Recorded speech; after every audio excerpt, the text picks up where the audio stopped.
Well, if you've ever been on a trip and you're looking forward to it because you haven't fished there in a long time, and all you do is hear the rustling of the palms and watching the clouds go by at 100 miles an hour, well, it was just like that. I mean, absolutely a bad idea to go fishing. But you drive 3 hours that morning, you get there and the guide says, I think we can still do it. You go. So the winter, I'm gonna say the late fall and winter of 2020 and early 2021 has probably been one of the coolest or coldest winters we've had since like 2010, 2011. And that's basically because these fronts are so successive and so close together that you might get 1, maybe 2 days where the wind is down under 10 miles an hour, and the rest of the time, it's howling like a hurricane.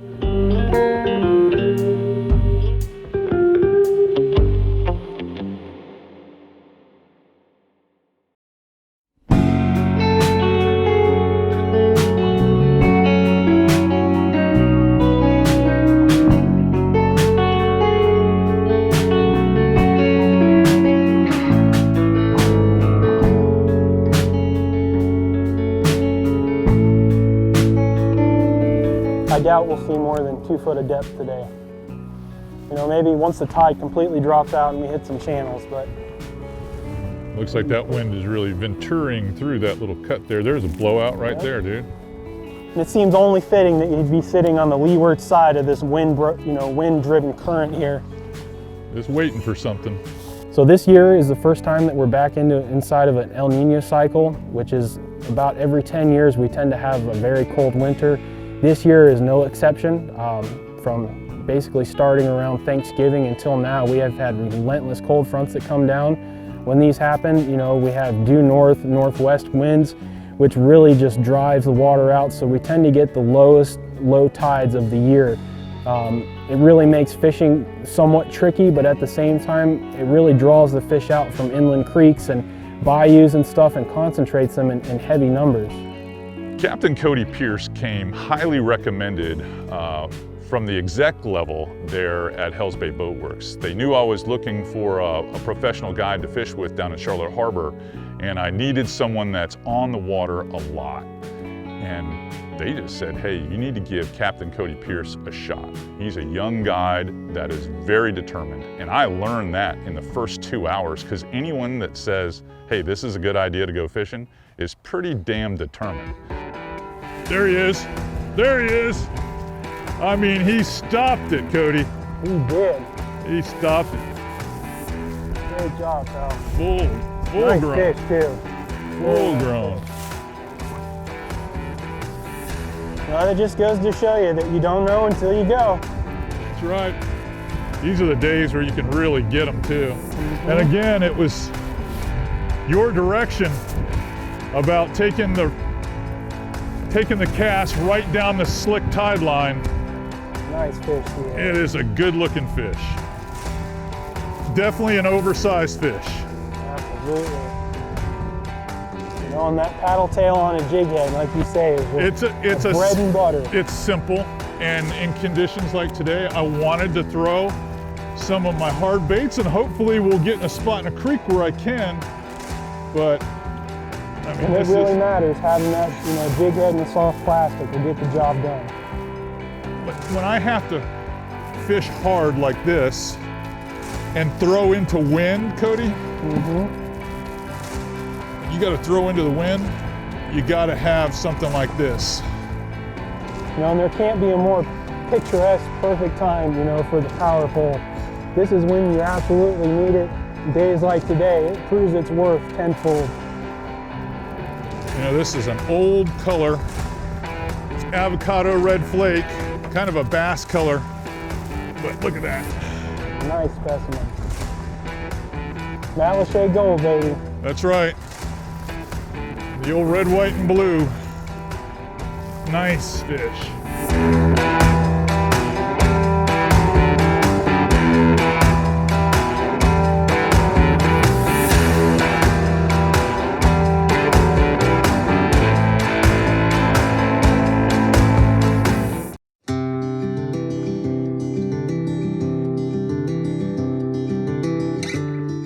Cody, I learned after probably the first 3 hours, I probably learned more about Charlotte Harbor, its history, its ecosystem, and fauna, fish, bird life. He's not only an eco tour guide, but he's a rock solid fishing guide. I think I see him at 11 o'clock. He slid a little bit.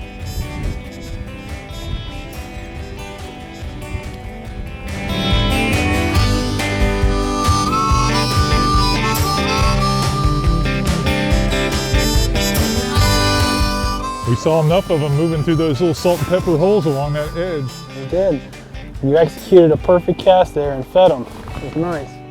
My perfect cast was 10,000 casts. Sometimes that's what it takes. The proof is in the pudding. You steady up there, Cody? I'm all right. Putting my felt 175 pounds on the side here. I'll try to counter that with my 1/8 of a ton.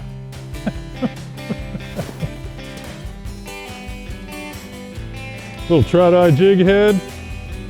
Basically the old motor oil color with a little gold flake in it. Pretty.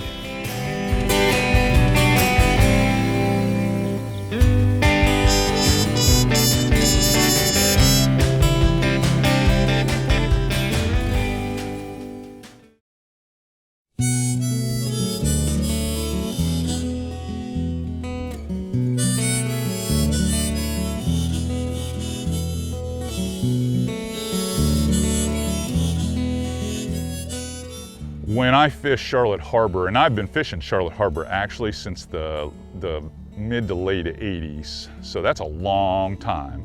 And it's always been known as one of the better snook fisheries and tarpon fisheries on the west coast of Florida. But because I was involved in all those professional redfish tours back in the day that were on ESPN and the Outdoor Life Network, it was quite the venue for catching redfish. And that is a resilient fish that can withstand big weather swings. Here's a tailor right here. Is that a tailor or is that just grass? That's just grass. Nope, it was a tailor. See him waking before you. Good eye, C.A.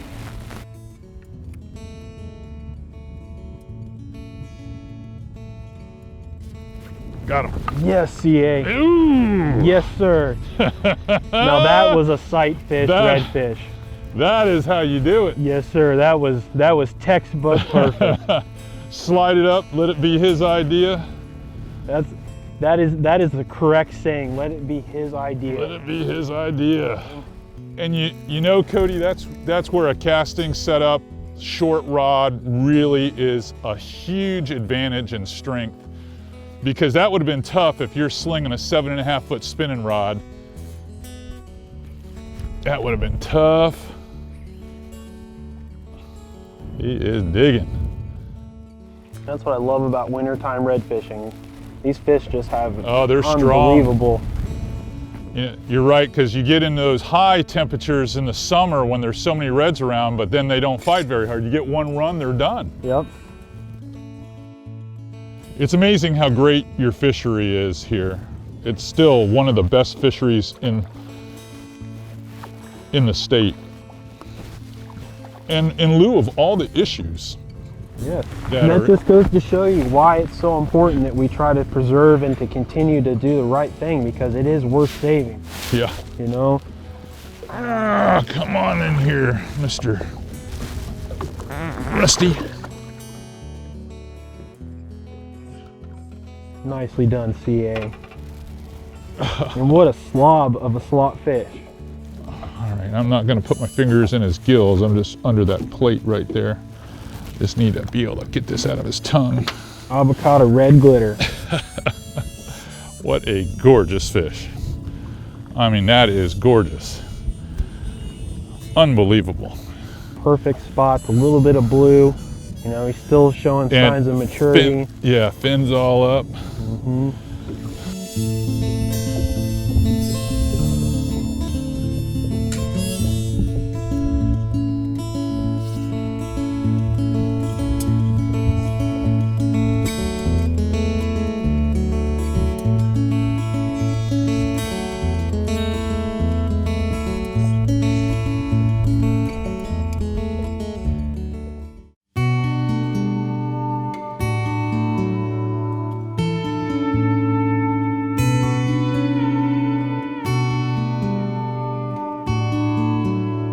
So when I talked to Cody on the phone, we had all these ideas about how we were gonna teach people how to fish in Charlotte Harbor.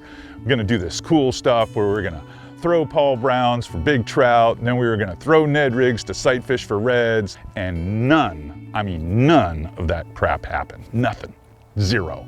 The only 1-2 punch that I could drive with a casting rod into the wind was going to be a weight forward jig with a 3-inch paddle tail, because I wanted to throw something that had some thump, and then a mirrodine that you can cheat the wind with a little bit, and you can make it work erratically so that when you got into some deeper zones or you had a little bit of low light, that 1-2 punch between the mirrodine and the 3-inch paddle tail, that was all we really had. There was nothing else I could come up with where I could cheat the wind and still count on catching fish and covering water. Here's a fish laid up right here.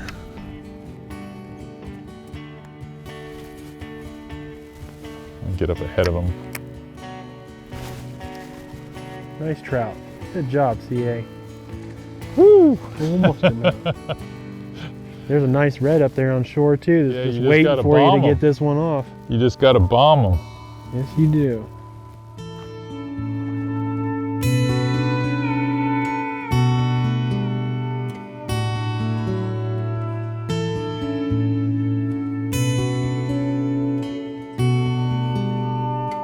The thing about trout is we all think that trout live out in depths of 4 and 6 feet of water over grass. Well, some of the larger trout, the really big trout, they'll actually get close to the bank, and they like to harbor up next to oyster bars and little runouts off a creek and mangrove shorelines. That's where the bigger trout are. Though the tough part about that is those trout are super, super wary and tough to catch. So every once in a while, we would work a shoreline for a period of time, maybe pick up a red, maybe pick up a trout, but I'd always want to be, let's just move off the bank just a little bit and let me cast downwind, clear the spool, and maybe we can find some school trout to pad some numbers. But even that was tough.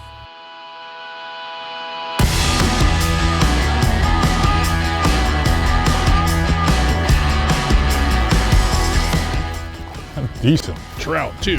Whoa. That's a good one, dude. That is a good one. That is a good one. That's good. That's a gator. Nice job.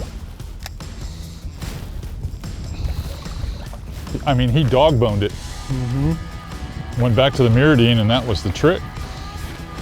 Looking for that reaction bite. Yeah. You called it. You couldn't have called it any better.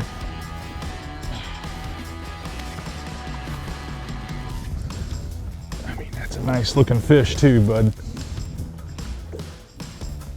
This color is actually a color I use for snook a lot, but we call it Elvis's bat. Wow, that is a nice fish. He's proved himself this afternoon. Yeah, he has. Yeah, I like fishing out here off the bank a little bit.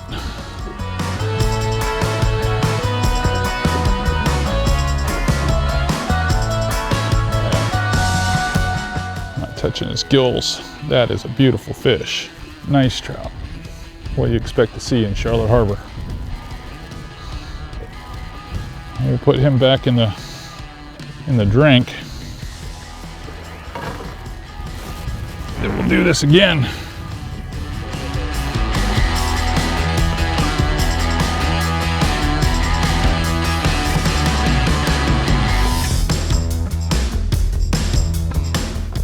You got some fish here, dude.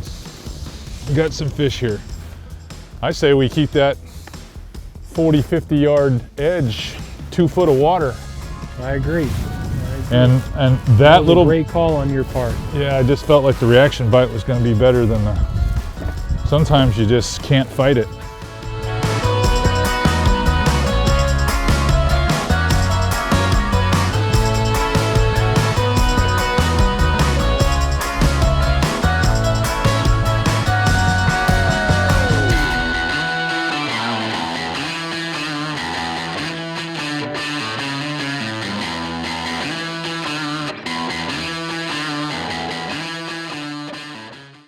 All right, guys, let's talk about this 1-2 punch with Captain Codty. The two rod setups that I used are similar but dissimilar. And what I mean by that is they're both Terramar XX Shimano's, but one's 7-foot and one's 6'9". Now they're both medium action rods, so you're thinking, well, that's basically the same action, but they're not. The one with the jig that has the heavier hook and the bigger hook gap where you're gonna have to really stab them, well, the tip on that rod is a little faster. The tip on the 7-foot rod is gonna be a little slower, so it gives a little bit more. Why? Because we're throwing the Mirrodine on that rod, and it's got these smaller size Ford treble hooks. So to have a more forgiving or softer tip on the rod, it suits the Mirrodine presentation a lot better, especially on the hook sets and fighting the fish where you don't straighten them out. When you're fighting them on the jig where you've got a lot more power, this rod does not bend nearly as much, even though they're both medium action rods. Now, the two plugs or jigs that I use for the 1-2 punch, one is an old standby favorite of mine. This is Avocado. It's basically a watermelon colored jig with red flake. This is an amazing color setup for Southwest and West Central Florida. It does a really good job. With the Mirrodine itself, I have a little bit shorter leader. I only have 2 foot of leader, and I do that because I'm working this thing quickly for a reaction bite. So the fish is typically behind it. All he sees is the back of the bait. So this particular color, which is Elvis's back, is a color that you would see from a Mahara or any of the small pinfish that live in the backcountry there in Southwest Florida.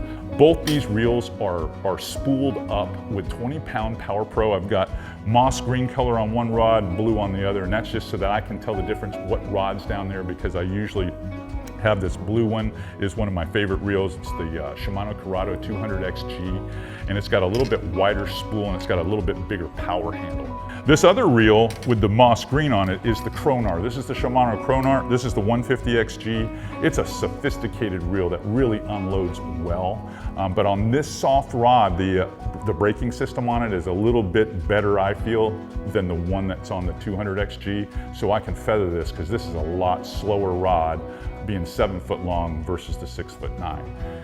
And I know that's a lot of information to throw at you guys for 2 simple baits that was catching fish today, but that's how you do it. Well, as you can imagine, the only play that we had was to fish lee shorelines. And the wind is blowing so hard, it comes over the trees and then squeezes down, and you're still driving casts directly into the wind, and it was cutting my distance down by 1/3 at least. There he is. There we go. That's what I'm talking about. Good little 1-2 punch right there, man. 1-2 punch. 1-2 punch. That's a nice fish. Nice. Well, we made it to the hard body plastics after all. I think this is the one that's going to send us back, bub. That one's going to send us home.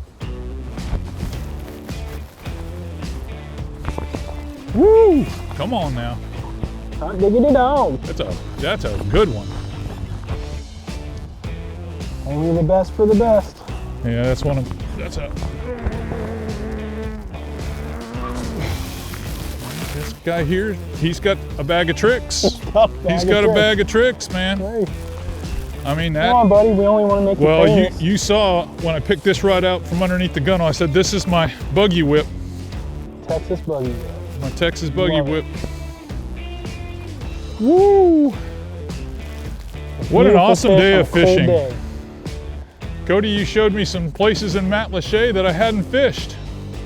It was my pleasure, C.A. And for as crappy as the day has been with the weather, we have still persevered. Hard work never will fail you.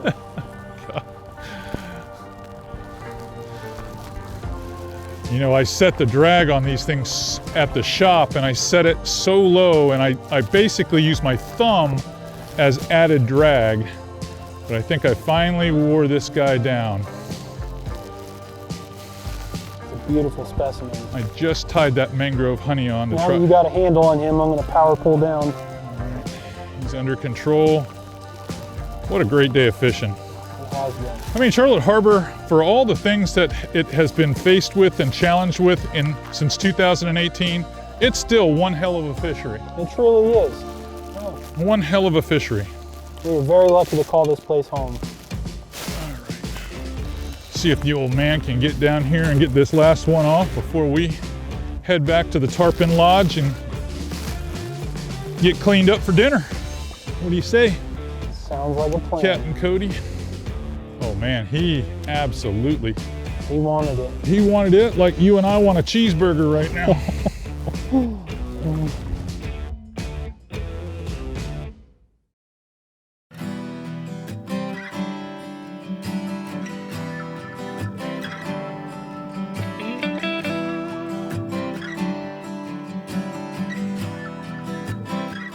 I can't not only thank the Tarpon Lodge for their great hospitality. We had an unbelievable dinner and breakfast there. But Captain Codty Pierce, you worked your tail off, because there would be a lot of guides that would have definitely thrown the white towel into the ring on that shoot. That was truly fishing impossible. And if you want to fish with a guide that makes things happen, Captain Codty Pierce will definitely be your guide in Southwest Florida.